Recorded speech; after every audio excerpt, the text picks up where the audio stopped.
In the final video of the series, working with PowerPlatform and through AzureDevOps, we are going to take all the artifacts that we've published in previous pipelines and deploy them to our UAT and production environments, including setting up the initial trigger and any automation for the initial deployments.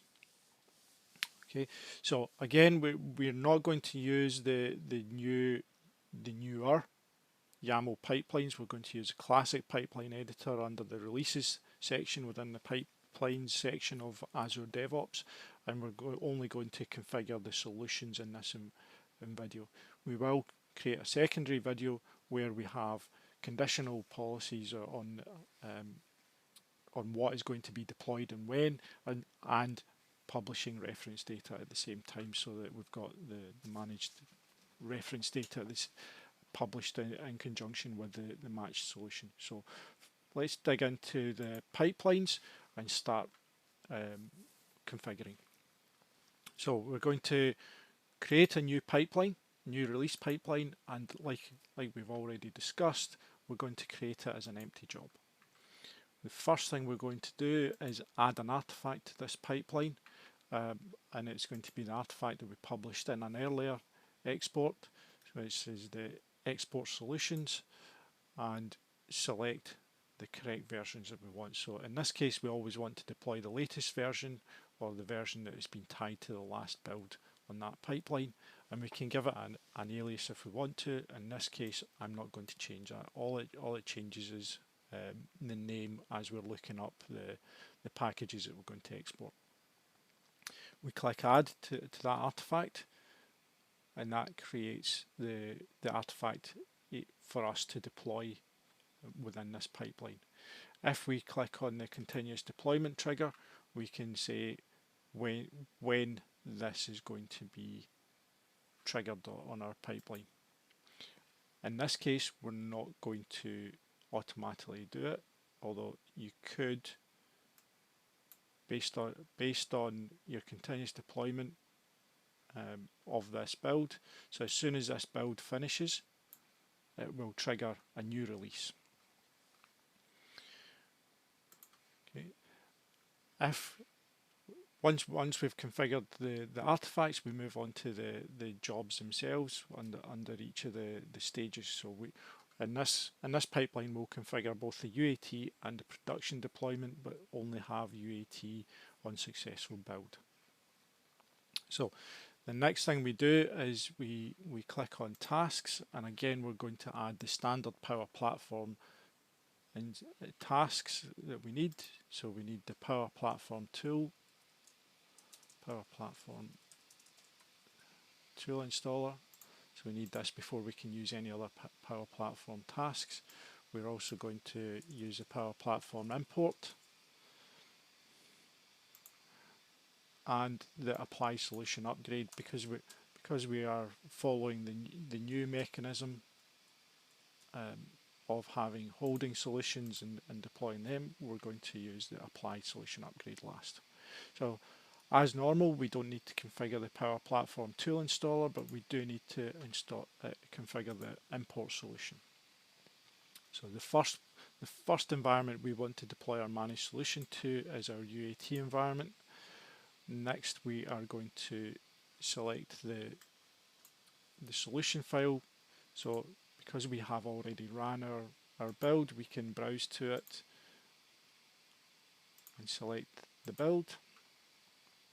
We're going to import a solution as an asynchronous operation, and we're just going to tweak some advanced settings to make sure it maps to our normal import processes if we were doing it manually. So we're going to import it as a holding solution, and we're going to import it as a managed solution. We move on to the next step, and we're going to select the same UAT environment. This time we enter the internal name of the solution, which is the SS2022, and we're going to tell it to apply a solution upgrade as an asynchronous operation with a maximum wait time of 60 minutes. If your solution starts to grow, you'll see that the time it takes to apply the solution upgrade grows and may exceed 60 minutes. Okay. So last of all, because this is a UAT thing, UAT deployment, let's rename the stage to UAT solutions. We can then navigate back to the pipeline and add a new stage so that we can deploy to production when we are ready to. So let's select an empty job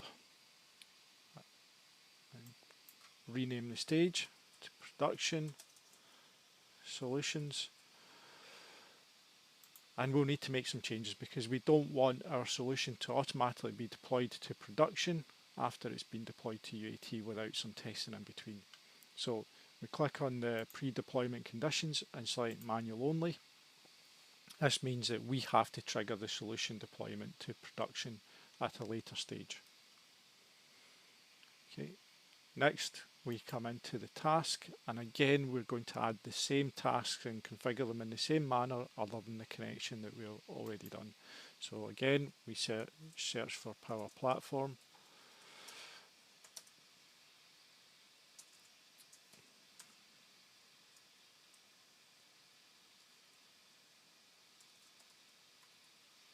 Select the tool installer.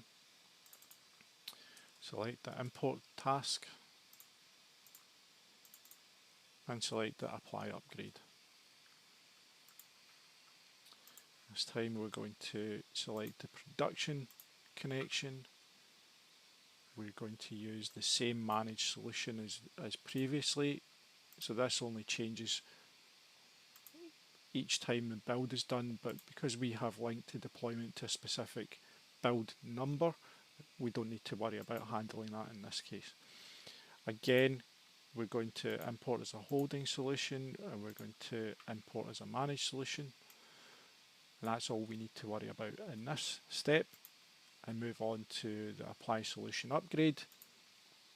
Select the production environment. Again, type in our solution name, which is SS 2022, and apply the solution as an asynchronous operation. So we can save that. If, like me, you've forgotten to rename your pipeline, you can do now. So this is deploy solutions.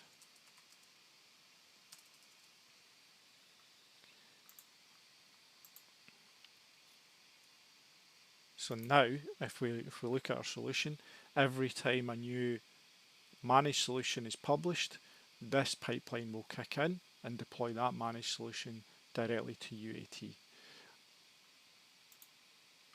Once the solution has been deployed to UAT, we use a demonstration environment, demonstration pipeline from a previous build. We can navigate to the release that we want to push to our production environment and click the deploy button under that. You'll have the ability to review what is being deployed and whether it's a subsequent deployment or not, along with the artifacts. Then select deploy and your deployment will take place.